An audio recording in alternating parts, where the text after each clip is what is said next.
What if I was to tell you that Final Fantasy, the same franchise that gave us over-the-top moments like this,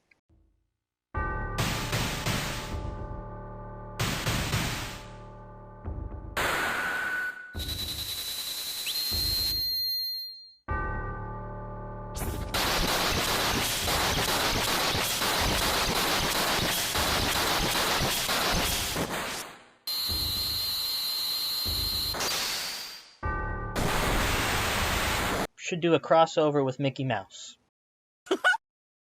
Now, you'd either say, "That's crazy, dude. That would never happen in a million years. What's wrong with you?"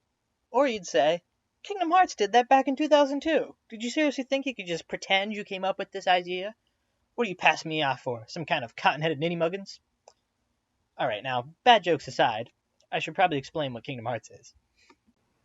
Kingdom Hearts is an action RPG game series where a spiky-haired anime boy, wielding an oversized key, travels to different Disney worlds based on Disney movies, with his friends Donald Duck and Goofy. Yes, you heard that right. Donald Duck and Goofy. Together, they fight beings of darkness called the Heartless, who want to destroy said Disney worlds. Oh, and occasionally a Final Fantasy character will pop up. Now, let's see that Keyblade. What? There's no way you're getting this. Alright, then have it your way.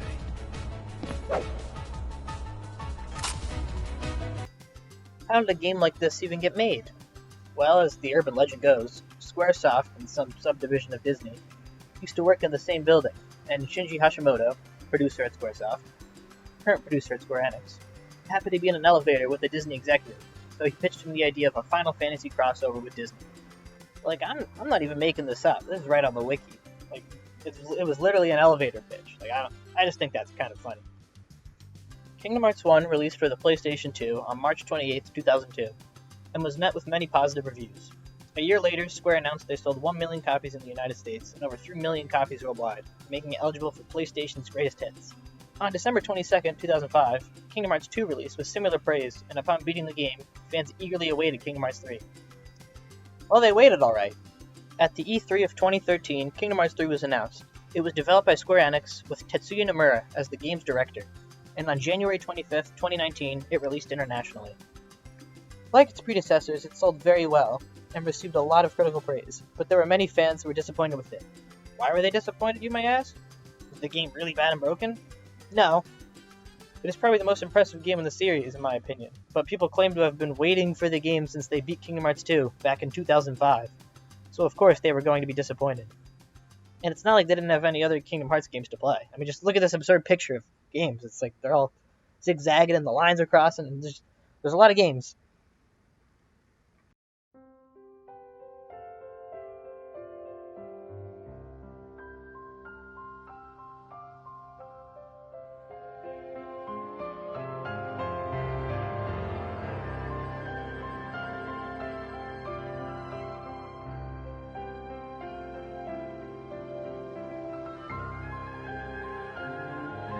So we've finally gotten to the main point of this video, Kingdom Hearts 3.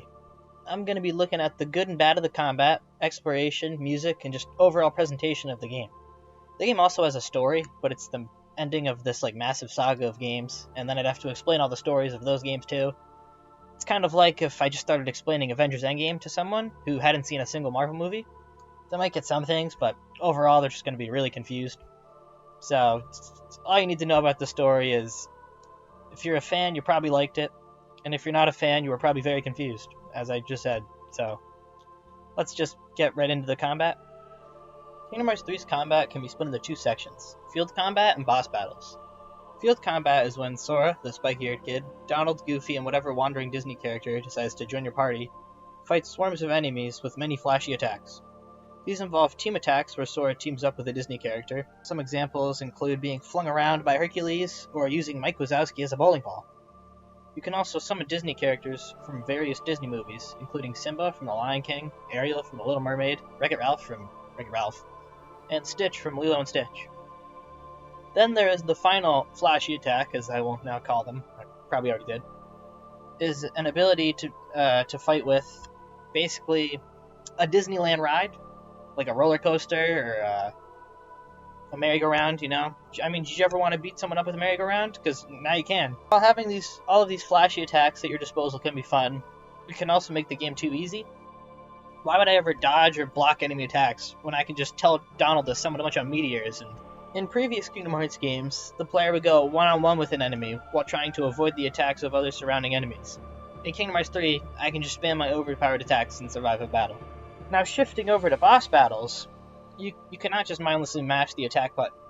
Although I guess you could if you're playing on beginner mode, but chances are most people are playing on at least standard difficulty, where they have to try somewhat. So in a boss battle, you actually have to watch out for the enemy attacks, dodging and blocking when necessary. Most attacks in the game can be blocked, and every attack in the game can be dodged. You can dodge your way to victory if you want, but the fight's going to take a lot longer because you aren't engaging with the enemy, and are instead waiting for a small window of opportunity.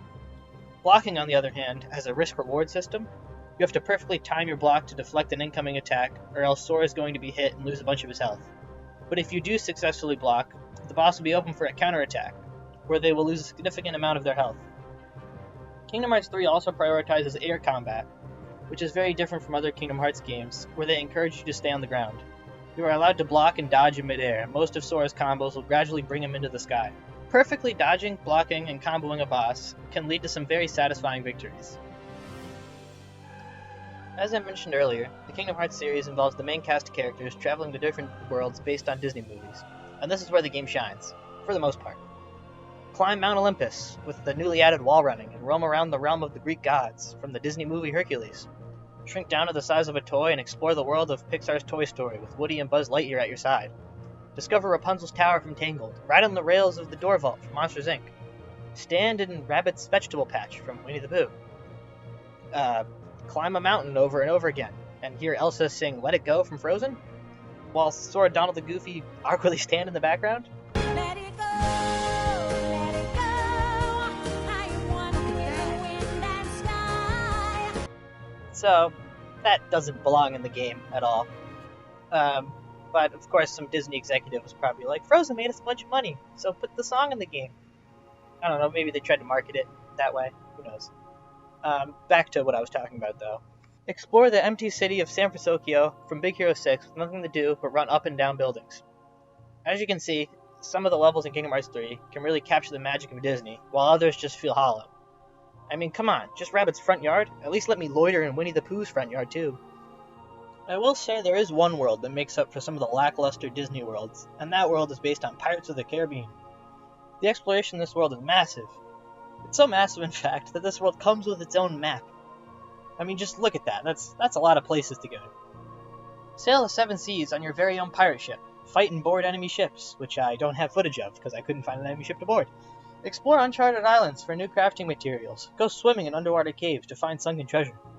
The pirate world being fully explorable makes sense given the fact that Sora and Co. are role-playing as pirates, but having exploration like this in other Disney worlds would have really made this game's exploration top-notch, instead of lacking.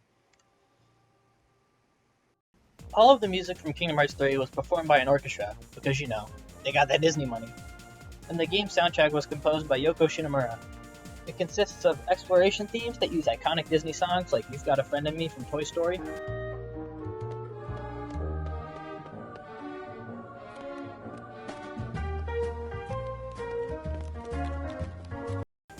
original tracks that can be peaceful or sad, How's this? Goofy enough for you?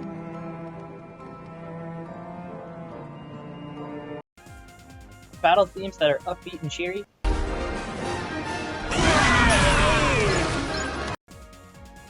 or intense if you are in the midst of a boss battle.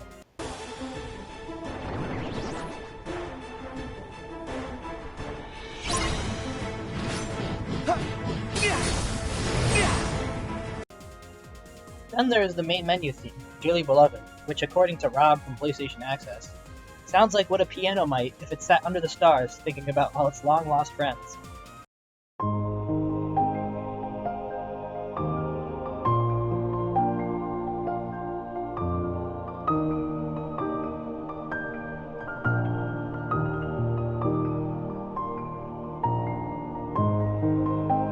I, of course, cannot play all the game songs, but the music is so admired that Kingdom Hearts received a rhythm game, Kingdom Hearts Melody of Memory, which consists of over 150 of the songs from the series.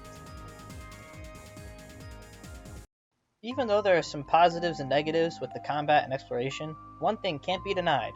The game looks fantastic. I mean, look at that! That's Johnny Depp! When Sora's running around with Buzz and Woody, it looks as if you're inside of a Pixar movie. Or just look at the shot of Let It Go. I mean, the only thing that gives it away from being in Kingdom Hearts 3 is the fact that Goofy just pops up. Well, I guess that's all I have to say about Kingdom Hearts 3. It's visually pleasing with great boss fights, but some combat is too easy because it focuses on flashy attacks instead. It contains some great Disney worlds that replicate the feeling of actually being inside of the movie, while others are hollow shells of what they could have been. And the music is stellar.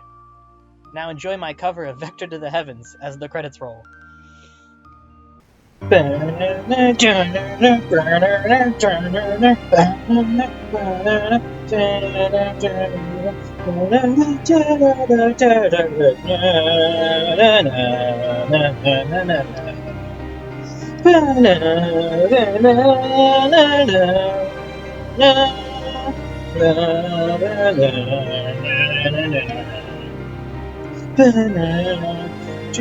Here comes my favorite part.